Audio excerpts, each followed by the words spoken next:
Hello అండి, అందరికీ నమస్కారం. మన చందమామ కథలకు మనసారా స్వాగతం.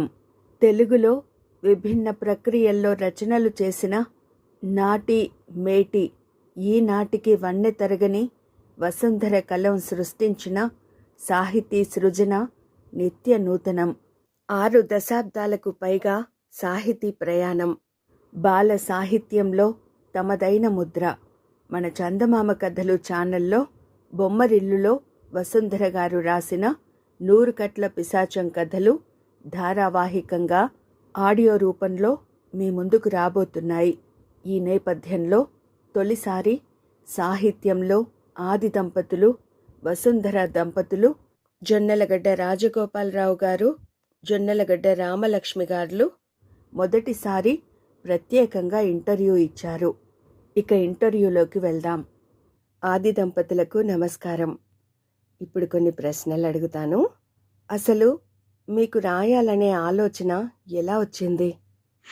మన చుట్టూ ఎన్నో ఆసక్తికరమైన సంఘటనలు జరుగుతూ ఉంటాయి. వాటిని వార్తలుగా పత్రికల్లో చూస్తాం, కబుర్లుగా తెలిసిన వారి ద్వారా వింటూ ఉంటాం. వాటిని కథలుగా రూపొందించాలన్న ఆకాంక్ష ఉండేది. ఆ పైన చిన్నప్పటి నుంచి నాకు కథలంటే ఇష్టం. 16 ఏళ్ళు నిండకుండానే తెలుగులో వచ్చిన పిల్లల పెద్దల కథలు చాలా వరకు చదివాను. ఆ ప్రభావం, నా ఆకాంక్ష నన్ను రచనా వ్యాసంగానికి పురిగొల్పాయి. మీరు రాసిన మొదటి కథ ఏమిటి?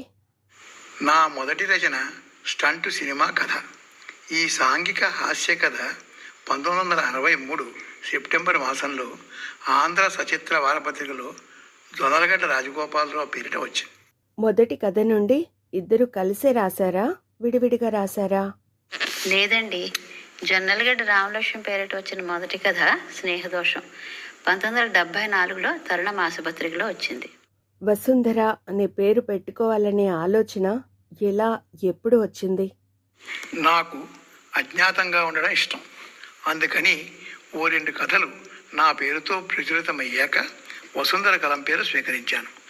అప్పట్లో ఓ ప్రముఖ పత్రికలో వస్తున్న నవలానాయకి పేరు వసుంధర. వసుంధర అనే పేరు కన్నా ముందు ఒరిజినల్ నేమ్స్తో కథలు రాశారా?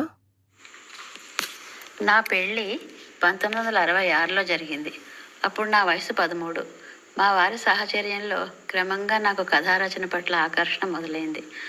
ఆరంభంలో వారి వ్రాతపతుల్ని ఫెయిర్ కాపీ చేసేదాన్ని. క్రమంగా కథారచన పట్ల ఆసక్తి పెరిగింది. ఆరంభంలో వారి కథలు వసుంధర పేరిట, నా కథలు రామలక్ష్మి పేరిట ఉండేవి. క్రమంగా పేరు ఎవరిదైనా అది ఇద్దరివి అయిపోయాయి. 100 కట్ల పిశాచం కథలు రాయాలనే ఆలోచన ఎలా వచ్చింది? శ్రీ విజయ బాపినేడు పత్రికా నిర్వహణలో కొత్త పందాలు అనుసరించేవారు. అలా బొమ్మరిల్లు పత్రికతో పాటు అనుబంధంగా ఓ చిన్న పుస్తకాన్ని కూడా అందించేవారు. అందులో అరేబియన్ నైట్స్, కాశీమది కథల తరహాలో సీరియల్గా కొనసాగుతూ ఏ నెలకు ఆ నెల ముగిసే ఓ కొత్త కథ వ్రాయమని వారు మమ్మల్ని అడిగారు. ఆ స్ఫూర్తితో స్ఫురించినవే 1982 ఆగస్టులో బొమ్మరిల్లు మాసపత్రికలో మొదలైన 100 కట్ల పిశాచం కథలు. 100 కథలు రాయాలని ముందే అనుకున్నారా? ఆ కథలకు వచ్చిన ఆదరణ చూసి రాశారా? సీరియల్ పేరే 100 కట్ల పిశాచం కాబట్టి 100 కథలని ముందే అనుకున్నాం. దానికో ప్రారంభ కథ, ముగింపు కథ కలిపితే మొత్తం 102 అయ్యాయి. ప్రారంభ కథ తర్వాత మిగతా 100 కథలు, ముగింపు కథ ఎప్పటికప్పుడు రాసినవే. ముందుగా అన్ని కథలు సిద్ధం చేసుకోలేదు. ముందు సాంఘిక కథలు రాశారా, పిల్లల కథలు రాశారా? మా సాహితీ ప్రస్థానం సాంఘిక కథలతోనే మొదలైంది. వసుంధర పేరు సాంఘిక కథలతోనే ప్రాచుర్యం పొందింది. చందమామ వంటి పత్రికలు బాల సాహిత్యంలో సృజనకి ప్రాధాన్యమిస్తున్నట్లు అనిపించి 1971 నుంచి పిల్లల కథలు రాస్తున్నాం.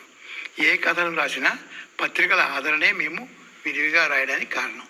చందమామ నుండి మొదలుకొని సాంఘికం, crime, suspense, thriller, all types of stories రాశారు కదా. మీకు అంత సమయం దొరకడానికి మీరు ఎంత కష్టపడి ఉంటారు? కథలు రాయడం కష్టమని మాకెప్పుడూ అనిపించలేదు. మమ్మల్ని సవాల్ చేయడానికి అన్నట్లుగా అప్పట్లో వచ్చే అన్ని తరహా పత్రికలు మా కథల్ని విరివిగా ప్రచురించేవి. అందుకు మా స్పందన ఎలా ఉండేదంటే ఉన్న పత్రికలు చాలా అనిపించేది. ఇక సమయం అంటారా? చదవడానికి వీలు కుదిరిన సాహితీ ప్రియుల కోసం యూట్యూబ్ ఛానల్ ద్వారా కథలు వినిపించడానికి మీ వంటి వారికి సమయం ఎలా దొరుకుతుందా అనిపిస్తుంది మాకు. మీకు మీ ఛానల్కి శుభాకాంక్షలు. అడిగిన వెంటనే ఇంటర్వ్యూ ఇచ్చినందుకు వారికి ధన్యవాదాలు.